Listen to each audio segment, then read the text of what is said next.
నరసింహ సినిమాలో రమ్యకృష్ణ ధరించిన నీలాంబరి పాత్రని ఎవరూ మర్చిపోలేరు. 18 ఏళ్లు ఒక గదిలో తనను తాను బంధించుకుని పగని పెంచుకోవటం, చివరికి పగతోనే ప్రాణాలు వదలటం సరైన ఆలోచన విధానం కాకపోయినా ప్రేక్షకులు ఆ పాత్ర మనస్తత్వాన్ని అంగీకరించారు. నీలాంబరి నరసింహ చేసిన అవమానాన్ని క్షమించి తాను మరొకరిని వివాహం చేసుకుని హాయిగా జీవించే అవకాశం ఉన్నా అలా చేయదు. అంటే ఆమెకు ఏళ్ల తరబడి పగ ప్రతీకారాలతో రగిలిపోతూ జీవితాన్ని నాశనం చేసుకోవడం కంటే పగని వదిలేసి నరసింహని మర్చిపోయి భవిష్యత్తుని అందంగా తీర్చిదిద్దుకోవడమే ఎక్కువ కష్టమన్నమాట. సైకాలజీలో దీనిని ఫెమిలియర్ పెయిన్గా చెబుతారు. అంటే మనకు తెలియని సుఖం కంటే తెలిసిన కష్టమే మేలని మన మెదడు భావిస్తుంది. తెలియని దేవత కంటే తెలిసిన దెయ్యమే మేలనే సామెత గుర్తొస్తుంది కదా. నీలాంబరి పాత్రకు పగ, ప్రతీకారం, తాను అనుకున్నది సాధించాలనే మొండితనం, స్వార్థం ఇవన్నీ తెలిసిన విషయాలు. క్షమించడం, ప్రశాంతంగా ఉండటం, ఇతరులను అర్థం చేసుకోవడం లాంటివి కొత్త విషయాలు. అందుకే తన జీవితం నాశనం అవుతుందని తెలిసినా ఆమె ఆ పద్ధతినే ఎంచుకుంది. అలాగే పుణేలో కాబోయే భర్త కేతన్ అగర్వాల్ని హత్య చేసిన సియా గోయల్ విషయంలో కూడా ఇదే జరిగింది. తన తల్లిదండ్రులకు, కేతన్ తల్లిదండ్రులకు తనకి పెళ్లి ఇష్టం లేదని చెప్పి హాయిగా తనకు నచ్చిన వ్యక్తిని పెళ్లి చేసుకుని జీవితంలో సెటిల్ అయి ఉండవచ్చు. కానీ ఆమెకు అలా తల్లిదండ్రులను ఒప్పించటం కంటే మోసం, స్వార్థం, కపటం లాంటి నెగిటివ్ ఆలోచనలతో కేతన్ని చంపటమే తేలికనిపించింది. అంటే ఆమెకు తెలిసిన ఆలోచనలు, తెలిసిన భావోద్వేగాలే సేఫ్ అని ఆమె మెదడు భావించింది. కేతన్ని చంపటంలో ఉన్న ఒత్తిడి కంటే తల్లిదండ్రులను ఒప్పించడంలో ఉన్న ఒత్తిడే ఆమెకు భరించలేనిదన్నమాట.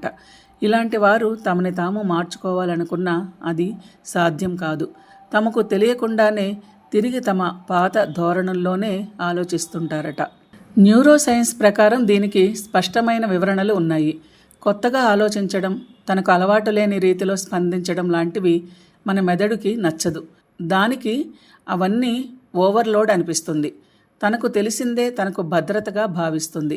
అందుకే చిన్నతనం నుండి గొడవలు, అహంకారం, మనస్పర్ధలు ఉన్న వాతావరణంలో పెరిగిన అమ్మాయిలు, అబ్బాయిలు తమ జీవిత భాగస్వామిగా ప్రశాంతంగా ఉంటూ అర్థం చేసుకునే తత్వం ఉన్నవారిని ఆహ్వానించలేరు.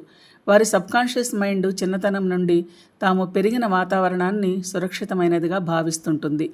కనుక కామ్గా, ప్రశాంతంగా ఉండేవారు వారికి బోర్గా, తమకు సూటు కాని వారిగా అనిపిస్తారు. అబ్బాయిలు మా అమ్మలాంటి అమ్మాయి భార్యగా రావాలి అని ఆశించటం వెనుక, అమ్మాయిలు తమ తండ్రి లక్షణాలున్న భర్తని కోరుకోవడం వెనుక ఇదే సైకాలజీ పనిచేస్తుందన్నమాట. కొన్ని కుటుంబాల్లో అవే బాధలు, కష్టాలు పదే పదే వెంబడించటం మనం చూస్తుంటాం.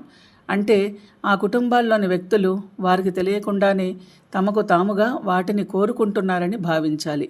ఎందుకంటే సుఖాలు, స్థిరత్వం కంటే కష్టాలు, బాధలే తనకు తెలిసిన విషయాలుగా, అవే తనకు భద్రతగా వారి మెదడు భావిస్తున్నదన్నమాట.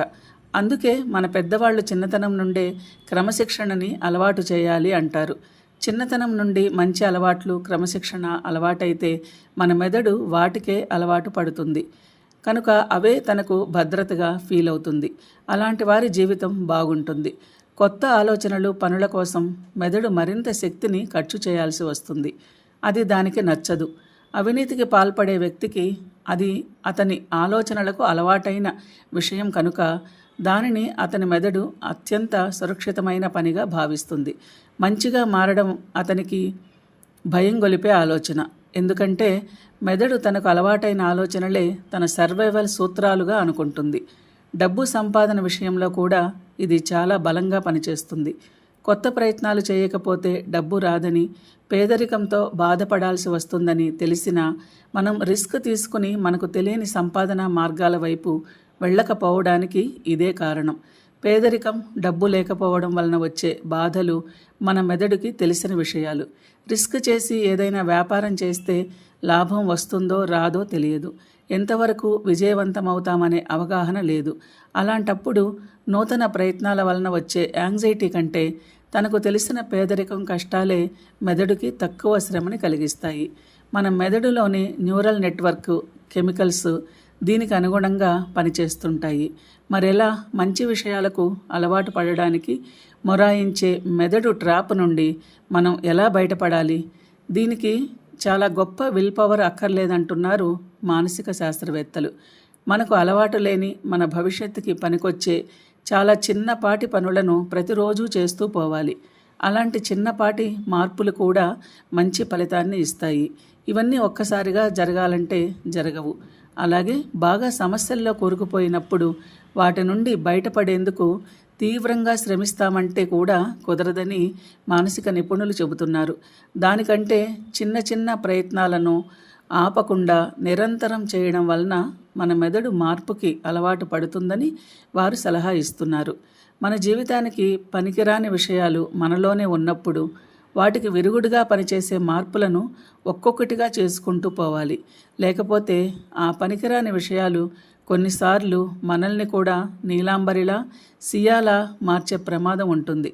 అంటే హత్యలు చేస్తామని కాదు, మన మెదడుకి అలవాటైన విధానంలో మనకే మాత్రం మేలు చేయని నిర్ణయాలు తీసుకుంటాం.